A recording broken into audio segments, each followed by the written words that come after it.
Now, on my channel, I try to cover everything that's going on around the world.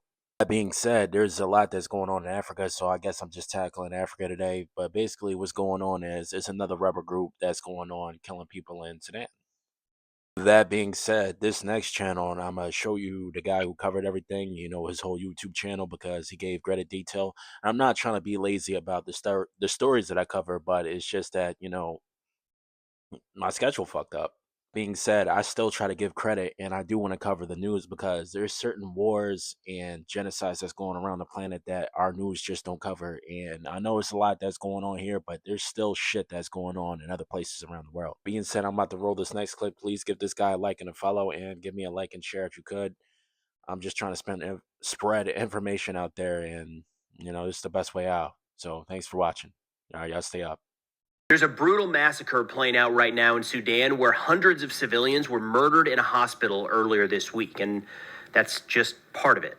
We're seeing videos and hearing reports from eyewitnesses on the ground that the RSF, or Rapid Support Forces, are going house to house, killing every man, woman, and child. In fact, the violence is so extreme that the blood-stained earth can be seen in satellite imagery. Now, this is a developing situation with a lot of unknowns on the ground, so let's dive into what we know so far about this recent uptick in violence in the ongoing Sudanese civil war. Now, a couple days ago, October 26th through the 28th, the RSF, or Rapid Support Forces, more on them here in a minute, captured El Fasher, the last major Sudanese armed forces held city in North Darfur. The SAF withdrew from key positions, allowing the RSF forces to enter the city, marking a potential turning point in the war. El Fasher was a humanitarian hub sheltering as many as 260,000 people, and that is the area right now that the RSF is continuing to rampage through. Now, in recent days, we've seen countless videos published by the RSF showing their elements methodically moving house to house, clearing them, killing them, of every man, woman, and child. Now, as a little background here from the BBC, they say Sudan plunged into a civil war in April 2023 after a vicious struggle for power broke out between its army and a powerful paramilitary group, or the RSF, the Rapid Support Forces. More than 150,000 people have died in the conflict across the country, and about 12 million people have fled their homes in what the United Nations has called the world's largest humanitarian crisis.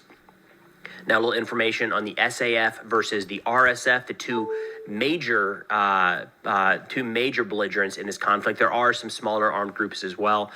SAF stands for Sudanese Armed Forces. This is the official military of Sudan, and they're working to preserve centralized control over the country. They are backed to various degrees by Egypt, Turkey, Iran, and Saudi Arabia. The RSF, or Rapid Support Forces, is a paramilitary organization backed also to varying degrees by the UAE, as well as remnants of the Russian Wagner Group. Now, the core argument here back in 2023 had to do with integration of the RSF into the larger SAF. SAF wanted that integration to take place inside of 2 years, and for the Rapid Support Forces, their leadership structure would remain junior, so it would be a subordinate element to SAF. RSF wanted integration after 10 years while maintaining their own chain of command, their own business interests, and they wanted their chain of command to be equal to that of the SAF. That was not resolved despite some attempts at negotiations, and the fighting has raged ever since. The most notable uptick recently was a hospital killing just a few days ago in North Darfur. According to the Associated Press, Sudan's paramilitary forces killed hundreds of people at a hospital, including patients, after they seized the provincial capital of North Darfur over the weekend. The 460 patients and their companions were reportedly killed Tuesday at the Saudi hospital by fighters from the Rapid Support Forces in the city of Al Fasher. This is according to the Director General of the World Health Organization. They say as a part of the assault, RSF fighters went from clusters of light and dark colored objects consistent with the size of human bodies. Reddish ground discoloration in vehicles are also visible. These observations are not seen in prior satellite imagery. Second picture here, they note two reddish ground discolorations that are visible and not seen in prior imagery. Multiple vehicles present in the same area, which appears consistent with the door-to-door clearance operations. We should note again, by most accounts, the SAF, the militant group, not militant group, but the actual Sudanese